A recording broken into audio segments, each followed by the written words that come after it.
Hello students, welcome back to business studies class. आज की class में हम लोग डिस्कस करेंगे चैप्टर 5 का topic formal and informal organization. ठीक है, इससे पहले हम लोग डिस्कस कर चुके हैं ऑर्गेनाइजिंग क्या होती है, ऑर्गेनाइजिंग प्रोसेस क्या होती है, उसकी इम्पॉर्टेंस क्या होती है, ये सारी चीज़ें हम डिस्कस कर चुके हैं और स्ट्रक्चर्स को भी। आज हम डिस्कस करेंगे फॉर्मल और इनफॉर्मल ऑर्गेनाइजेशन, यानी कि हमारे फॉर्मल ऑर्गेनाइजेशन और इनफॉर्मल में क्या डिफरेंसेस होते हैं, क्या इंपॉर्टेंस इनकी होती है। तो फर्स्ट है हमारा फॉर्मल ऑर्गेनाइजेशन। फॉर्मल ऑर्गेनाइजेशन क्या होता है? एक ऐसा ऑर्गेनाइजेशन जो कि डिजाइन किया जाता है किसके द्वारा? मैनेजमेंट के द्वारा। मैनेजमेंट उसको डिजाइन करती है किस लिए? अपने ऑब्जेक्टिव्स को अचीव करने के लिए। यहाँ पर कुछ बाउंड्रीज होती है, कुछ रूल एंड रेगुलेशंस को हमें फॉलो करना पड़ता है, कुछ अथॉरिटीज़ एंड रिस्पॉन्सिबिलिटीज़ हमारी होती है। सिस्टमेटिक वे में यहाँ पर काम किया जाता है ताकि ऑर्गेनाइजेशन के ऑब्जेक्टिव्स को अचीव किया जा सके। तो ऐसे ऑर्गेनाइजेशन कहलाती हैं फॉर्मल ऑर्गेनाइजेशंस। ठीक है, जैसे हमारे स्कूल्स हो गए, ऑफिस हो गए, ये सारे के सारे क्या है? फॉर्मल ऑर्गेनाइजेशन है। यहाँ पर ग्रुप ऑफ पर्सन्स काम करते हैं, सबका एक ही ऑब्जेक्टिव होता है, सारे रूल एंड रेगुलेशंस को फॉलो करते हैं, अथॉरिटी एंड रिस्पॉन्सिबिलिटीज यहाँ पर होती है, कोऑर्डिनेशन के साथ में काम करते हैं। तो ये क्या है? फॉर्मल ऑर्गेनाइजेशन है। तो ये सारे के सारे फॉर्मल ऑर्गेनाइजेशन कहलाते हैं हमारे। अब हम देख लेते हैं कि फीचर्स क्या होंगे। फर्स्ट है हमारी, it is deliberately created by the top management. कि फॉर्मल ऑर्गेनाइजेशन क्या है? वो डेलिबरेटली क्रिएट किया जाता है, जानबूझकर बनाया जाता है। It is based on rule and procedures which are in return form.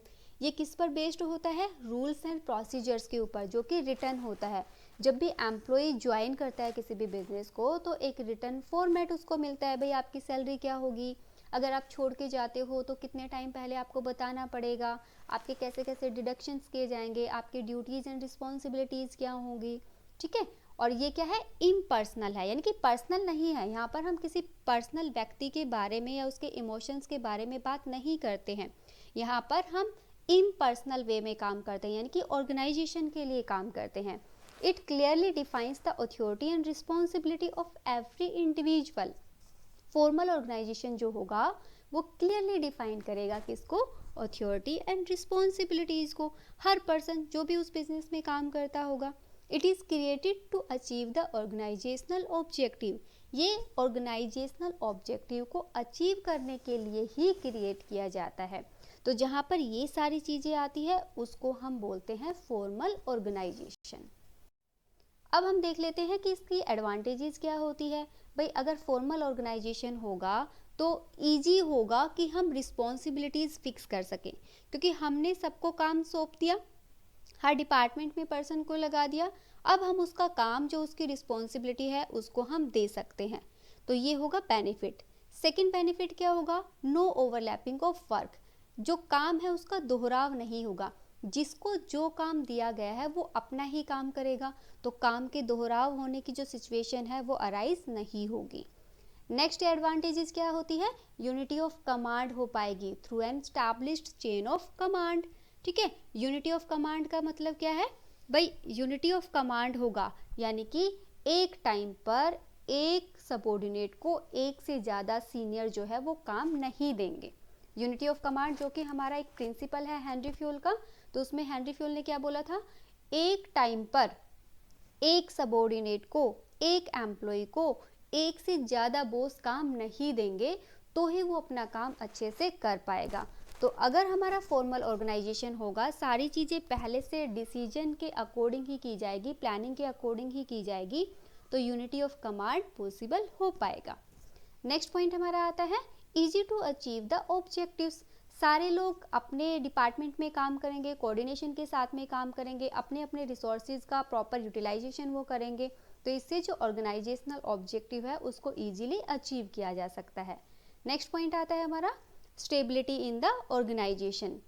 लोगों का जो बिहेवियर होता है उसको हम बहुत ज़्यादा स्टडी नहीं कर सकते, लेकिन अगर हम उनको उनके अकॉर्डिंग, उनके इंटरेस्ट के अकॉर्डिंग काम दें तो वो उस काम को बहुत अच्छे से खुश होकर कंप्लीट कर पाते हैं और लंबे टाइम तक, यानी कि ज़्यादा टाइम तक वो बिजनेस में स्टेबल रह पाएंगे। तो फॉर्मल ऑर्गेनाइजेशन होगा तो हम अकाउंटेबिलिटीज़ फिक्स कर सकते हैं, रिस्पॉन्सिबिलिटीज़ फिक्स कर सकते हैं, ओवरलैपिंग होने के चांसेस नहीं होंगे, कोई वेस्टफुल एक्टिविटीज़ हमारी नहीं होगी, यूनिटी ऑफ कमांड हमारा पॉसिबल हो पाएगा, और जो एम्प्लॉयज़ है वो स्टेबली काम कर पाएंगे, लंबे टाइम तक बिजनेस में काम कर पाएंगे, और ऑर्गेनाइजेशन के जो ऑब्जेक्टिव्स हैं उनको भी हम इजीली अचीव कर पाएंगे। नेक्स्ट आती है डिसएडवांटेजेस क्या होती है इसकी, यानी कि कमियां क्या है। अगर हम स्केलर चेन यूज करते हैं, हायरार्की यूज करते हैं फॉर्मल ऑर्गेनाइजेशन में, तो इससे अननेसेसरी डिले होने के चांसेस होते हैं, क्योंकि फाइनल जवाब आने तक, फाइनल रिजल्ट आने तक हमें बहुत ज़्यादा टाइम तक वेट करना पड़ सकता है। तो यहाँ पर डिले होने के चांसेस ज़्यादा हो जाते हैं, क्योंकि एक हायरार्की को फॉलो करना पड़ता है, एक स्केलर चेन को हमें यूज करना पड़ता है। सेकेंड डिसएडवांटेजेस होगी लैक ऑफ इनिशिएटिव। इनिशिएटिव का मतलब होता है बंदा अपने अकॉर्डिंग कुछ चेंजेस नहीं कर सकता, जैसा बोला है वैसा ही उसको फॉलो करना पड़ेगा। तो मैनेजमेंट जैसे रूल्स बनाती है, एम्प्लॉयज़ को एज इट इज़ फॉलो करने पड़ते हैं, वो अपने अकॉर्डिंग उसको चेंज नहीं कर सकते। और थर्ड पॉइंट हमारा आता है लिमिटेड इन स्कोप। इसका जो स्कोप होता है वो लिमिटेड होता है। क्यों होता है? क्योंकि यहाँ पर स्ट्रक्चर्स के बेस पर काम किया जाता है, और जो ह्यूमन पर्सन काम करते हैं उनको बहुत मुश्किल होता है समझना। कई बार वो बहुत सारे कॉन्फ्लिक्ट क्रिएट कर देते हैं, बिजनेस को जल्दी जल्दी छोड़कर चले जाते हैं, काम ढंग से नहीं करते हैं, तो इस वजह से भी इसके जो स्कोप है वो लिमिटेड होते हैं। तो ये था हमारा फंक्शनल स्ट्रक्चर, यानी कि फॉर्मल ऑर्गेनाइजेशन। अब हम बात करेंगे इनफॉर्मल ऑर्गेनाइजेशन कि फॉर्मल में तो सारी चीज़ें रूल एंड रेगुलेशन के बेस पर होती थी, स्केलर चेन के बेस पर होती थी, मैनेजमेंट प्लानिंग करता था और एम्प्लॉयज़ को फॉलो करना पड़ता था। इनफॉर्मल ऑर्गेनाइजेशन में क्या होता है? इनफॉर्मल ऑर्गेनाइजेशन जो है वो डेलिबरेटली क्रिएट नहीं किया जाता, बट हो जाता है। कब होता है? जब हम फॉर्मली काम करते हैं। तो अगर फॉर्मल ऑर्गेनाइजेशन होगा तो ही इनफॉर्मल क्रिएट हो सकता है। वो कब होता है? फॉर एग्जाम्पल, जब हम लोग अपना काम करते हैं ऑफिस में तो हम फॉर्मली काम करते हैं, बट जब लंच टाइम में हम लोग आपस में बातें करते हैं तो वो इनफॉर्मल होती है। यानी कि उस टाइम पर ना कोई किसी का बॉस होता है, ना कोई किसी का सीनियर होता है, सब लोग एक दूसरे को अपना समझकर, इक्वल समझकर कम्युनिकेट करते हैं, तो वो होगा इनफॉर्मल ऑर्गेनाइजेशन। ठीक है। और ये रिलेशन जो होगा लोगों के बीच में, ये उनके इंटरेस्ट के हिसाब से, उनके टेस्ट के हिसाब से होता है। जिस बंदे को जो अच्छा लगता है, जिसकी बातें अच्छी लगती है, वो उसके साथ में बातें करता है। तो ये क्या हो गया? ह्यूमन बिहेवियर हो गया, यानी कि ह्यूमंस की जो थिंकिंग है, जो टेस्ट है, जो इंटरेस्ट है, उस पर डिपेंड करता है। तो फॉर्मल होता है जहाँ रूल एंड रेगुलेशंस होती है, बाउंडेशन होती है, स्केलर चेन होती है, और इनफॉर्मल फॉर्मल के अंदर ही जन्म लेता है, यानी कि फॉर्मल होगा तो ही इनफॉर्मल क्रिएट होता है। नेक्स्ट आती है फीचर्स क्या होंगी इसकी। It originate from within the formal organization. ये फॉर्मल ऑर्गेनाइजेशन में ही होता है। और क्यों होता है? क्योंकि पर्सनल इंट्रैक्शन लोगों के बीच में होता है, वो आपस में सारी चीज़ें शेयर करते हैं, तो इस वजह से यहाँ पर ये क्रिएट होता है। सेकेंड पॉइंट आता है कि जो इनफॉर्मल हमारा वे होगा, इनफॉर्मल ऑर्गेनाइजेशन में कोई रूल एंड रेगुलेशन ही नहीं होते, कोई बाउंडेशन ही नहीं होती, कोई किसी का सीनियर नहीं होता, हम किसी के बारे में कुछ भी बोल सकते हैं। और नेक्स्ट पॉइंट हमारा आएगा कि यहाँ पर कोई फिक्स्ड लाइन ऑफ कम्युनिकेशन नहीं होती कि हमें स्केलर चेन की जगह स्टेप्स को फॉलो करना है, हम जब चाहे जिस व्यक्ति के साथ में चाहे बात कर सकते हैं। नेक्स्ट है it is not deliberately created.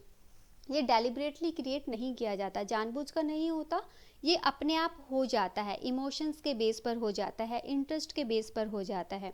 और ये पर्सनल होता है। पर्सनल का मतलब लोगों की पर्सनल फीलिंग्स जो होते हैं, आइडियाज जो होते हैं, उन चीज़ों को शेयर किया जाता है। देखो, जब भी हम लंच टाइम में मिलते हैं, किसी पार्टी में मिलते हैं, किसी फंक्शन में मिलते हैं, तो वहाँ पर कोई किसी का बॉस या कोई किसी का जूनियर नहीं होता। हम जो चाहे जिस तरह की चाहे बातें कर सकते हैं। ठीक है। हम अपने आइडियाज़ एक दूसरे के साथ में बांट सकते हैं, हम अपने थॉट्स एक दूसरे के साथ में बांट सकते हैं, अपनी फीलिंग्स को हम शेयर कर सकते हैं। तो ये होगा हमारा इनफॉर्मल ऑर्गेनाइजेशन। अब इसके फ़ायदे क्या होते हैं? स्पीडली काम हो जाता है। अगर हम फॉर्मल वे में बोले तो उसमें टाइम लगता है, लेकिन अगर इनफॉर्मल वे में बात करते हैं तो वो बहुत स्पीडली स्प्रेड हो जाती है। ठीक है। तो फॉर्मल में टाइम लगता है क्योंकि हमें चेन को, स्केलर चेन को, अथॉरिटी लाइन को फॉलो करना पड़ता है, लेकिन इनफॉर्मल में स्पीडली हो जाता है। सेकंड आती है फुलफिलमेंट ऑफ सोशल नीड्स। यहाँ पर सोशल नीड्स पूरी होती है। भाई मान लो हम लोग लंच टाइम में मिले, किसी के फादर को कोई प्रॉब्लम है, घर में कोई इमरजेंसी आ गई है, तो इससे क्या होगा, बंदा अपनी बातें शेयर करके थोड़ा सा हल्का महसूस करता है और उसका काम भी अच्छे से होता है, काम में मन लगा रहता है। तो यहाँ पर क्या हुआ, पर्सनल ऑब्जेक्टिव नहीं हुआ, लेकिन उसका सोशल ऑब्जेक्टिव जो है वो कंप्लीट हो गया। कई बार होता है कि कोई पर्सन बहुत लंबे टाइम तक छुट्टी पर है, हॉलिडे पे गया हुआ है, जब भी वो आता है तो हम उससे पूछ लेते हैं भाई क्या है, क्या हालचाल है आपका, घर में सब अच्छे हैं, तो उसको बहुत अच्छा फील होता है कि भाई लोग जो है ना वो आपके बारे में भी सोचते हैं। तो इससे क्या हुआ, सोशल नीड्स उसकी कंप्लीट होती है। नेक्स्ट पॉइंट हमारा आता है quick solution of the problems. Her problem का जो है वो क्विकली सॉल्यूशन हो जाता है। कई बारी बहुत सारे ऐसे रूल एंड रेगुलेशंस बना दिए जाते हैं जिससे एम्प्लॉइज पर बहुत ज़्यादा बर्डन आ जाता है, वो सोच ही नहीं सकते चीज़ों को और बहुत ज़्यादा बर्डन लेके बैठ जाते हैं, प्रेशर बहुत ज़्यादा हो जाता है। लेकिन अगर इनफॉर्मल ग्रुप में वो लोग बातें करते हैं तो बहुत सारे ऐसे पर्सन होते हैं जो चीज़ों को समझकर उसको बहुत जल्दी रेक्टिफाई करने की कैपेसिटी रखते हैं। तो ऐसे लोगों के साथ में बात करके पर्सन्स क्या है, थोड़ा हल्का महसूस करता है। तो ऐसे कई बार बहुत बड़ी बड़ी प्रॉब्लम्स जो है उनका सॉल्यूशन भी हमारा इनफॉर्मल ऑर्गेनाइजेशन यानी कि इनफॉर्मल वे में बातें करके जो है वो सॉल्यूशन मिल जाता है। नेक्स्ट आता है डिसएडवांटेजेस की कमियां क्या क्या होती है इसमें। सबसे बड़ी कमी जो होती है, इट क्रिएट्स र्यूमर्स, अफवाहें बहुत ज़्यादा फैलती है। बात कही थी छोटी सी, उसमें नमक मसाला लगाकर उसको बहुत बड़ा बनाकर लोगों के सामने प्रेजेंट कर दिया जाता है। लेकिन जब भी फॉर्मल कम्युनिकेशन होता है या फॉर्मल ऑर्गेनाइजेशन होता है, वहाँ पर सारी चीज़ें रिटर्न में जाती है तो उसमें मॉडिफिकेशन होने के चांसेस बहुत ही रेयर होते हैं। लेकिन इनफॉर्मल कम्युनिकेशन होगा या इनफॉर्मल ऑर्गेनाइजेशन होता है, वहाँ पर रिटर्न कुछ भी नहीं होता है, लोग अपनी मर्जी से बातें करते हैं, तो अफवाहें फैलने की चांसेस जो होंगे वो यहाँ पर ज़्यादा होते हैं।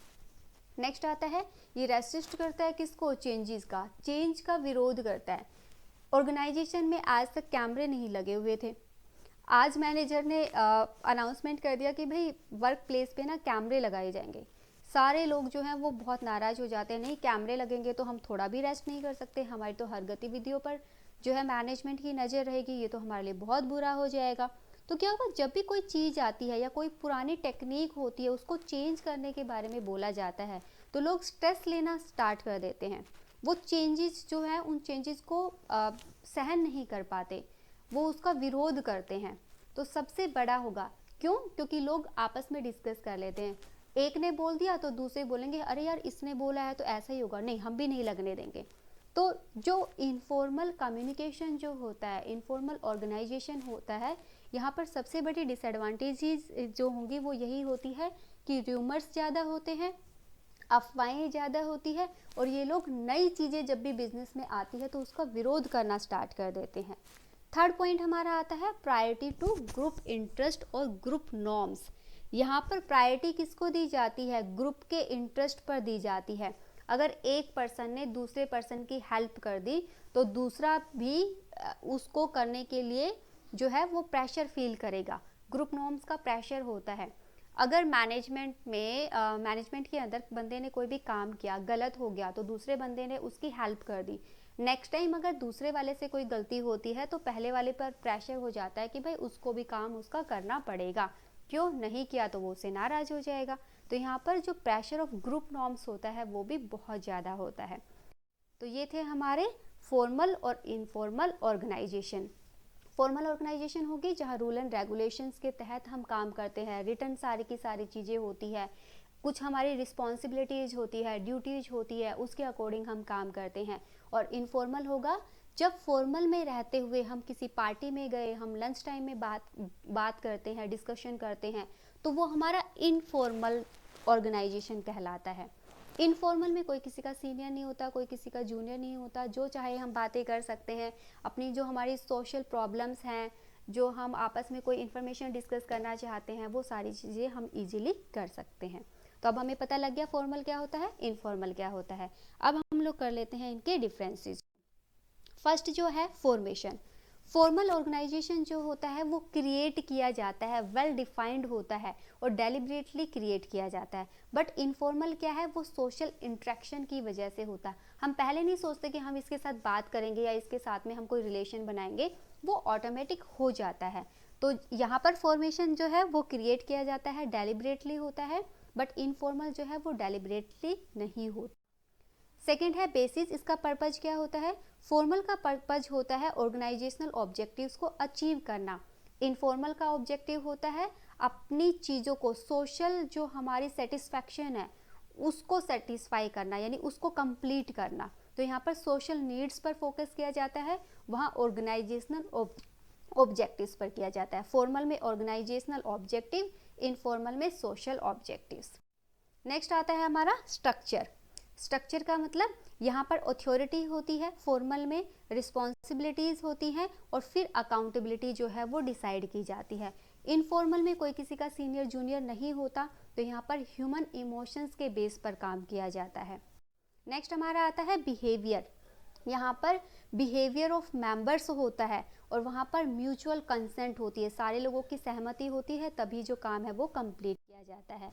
यहाँ पर कम्युनिकेशन जो होगा वो ऑफिशियल लाइन में होता है, यहाँ पर इनफॉर्मल वे में होता है। फॉर्मल ऑर्गेनाइजेशन में जो मैनेजर हैं वो लीडरशिप का काम करते हैं, इनफॉर्मल में लीडर्स होते हैं, वो अपने अकॉर्डिंग मेंबर्स के साथ में बात करते हैं। फॉर्मल ऑर्गेनाइजेशन ज़्यादा लंबे टाइम तक चलता है, इनफॉर्मल जो है वो बहुत लंबे टाइम तक नहीं चल सकता। फॉर्मल ऑर्गेनाइजेशन रिजिड होता है, यहाँ पर जैसा मैनेजमेंट ने डिसाइड किया है वैसा ही हमें फॉलो करना है। इनफॉर्मल में हम अकॉर्डिंग टू सिचुएशन कुछ भी चेंजेस कर सकते हैं, ये फ्लैक्सिबल होता है। तो ये था हमारा आज का चैप्टर। नेक्स्ट में हम लोग डिस्कस करेंगे स्पैन ऑफ मैनेजमेंट। तब तक के लिए हैप्पी लर्निंग।